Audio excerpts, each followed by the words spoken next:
Hi guys! Good morning! So ngayong umaga po ay magluluto po tayo ng Monngo burger. So ayan, first time po natin gagawin. Wala lang, bigla ko lang naisip kasi di ba po bawal daw ngayon yung mga karne. So ayan, magugulay po tayo. So instead na ginisang munggo, gagawin po natin na Monngo burger.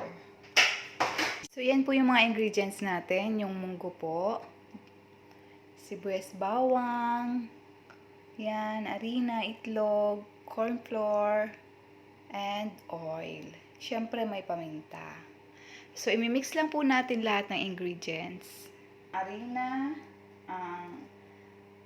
sibuyas bawang, lalagyan po natin ng magic sarap. Then, itlog. Ayan, dalawang itlog po ilalagay natin. Kasi maliliit po yung eggs dito. Samba po tayo. Then, paminta.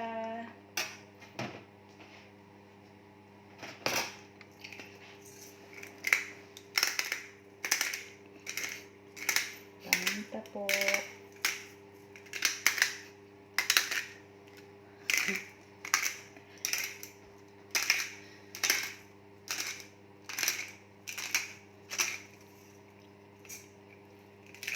Masarap kasi maraming paminta sa sibuyas bawang.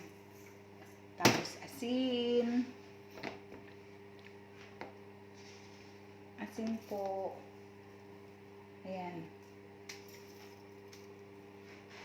I-mix na po natin.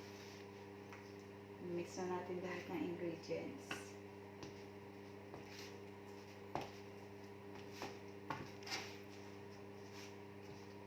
Sana po magustuhan ng asawa ko itong pinagagawa ko. Kasi tiyempo po ito.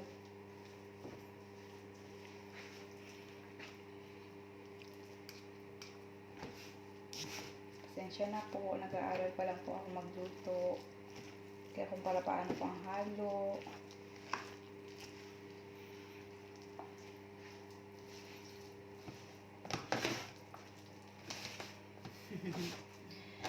Subscribe po kayo sa aking YouTube channel, Jason Ferrer.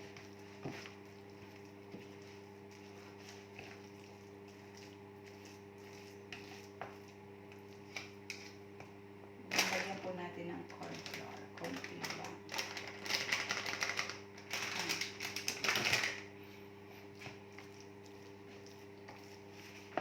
Yun po ay para lumapot po ang ating ginagawa.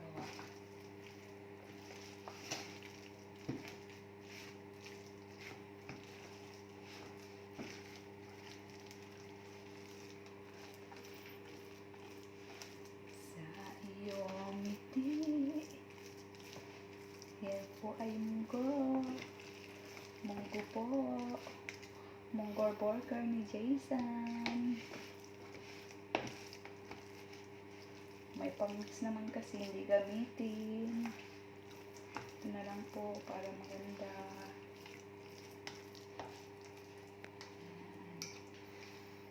Tapos, maya po, pahalong-halo na. Isasalang na po natin. Kapag po hindi nagustuhan ng aking mahal na asawa, ako lang po ang kakain. Sarap nito, maraming paminta. Dagdagan natin ng paminta.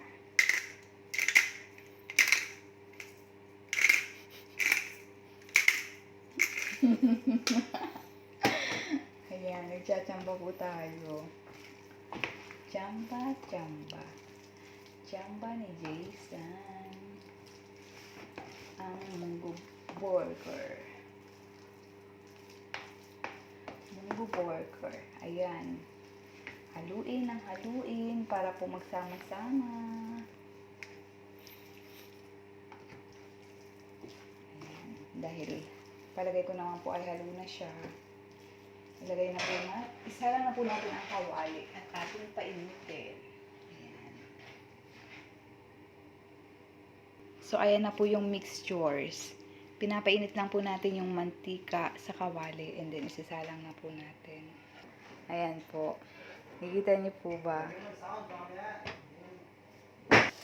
So, ayan na po. Hintayin po natin maging brownish siya. Para po balik na rin na po natin. And then, i-judge na po natin kung anong lasa. So, that is Monngo Burger by Jason Perez. So, kailangan po ang apoy po ninyo kapag magluluto po niyan, mahina lang po. Ayan.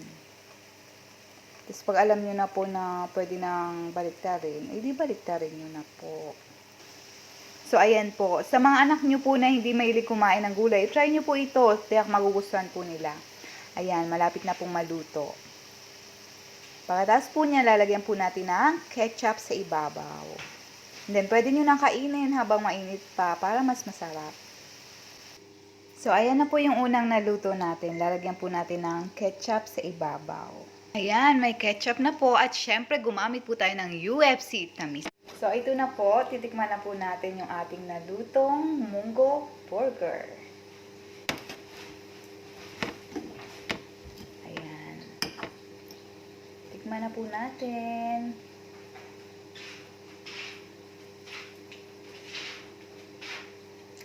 Masarap. Patikim natin sa mahal kong asawa.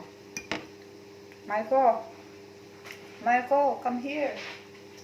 Tignan mo. Dali. Anong lasa? Sarap. Hindi nga. Ilang percent?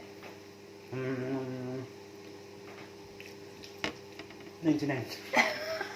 Napasaan yung 1%. So, ayan po. Yan po ang ating Monngo Burger. Thanks for watching. And don't forget to subscribe to my YouTube channel, Jason Perez. Bye!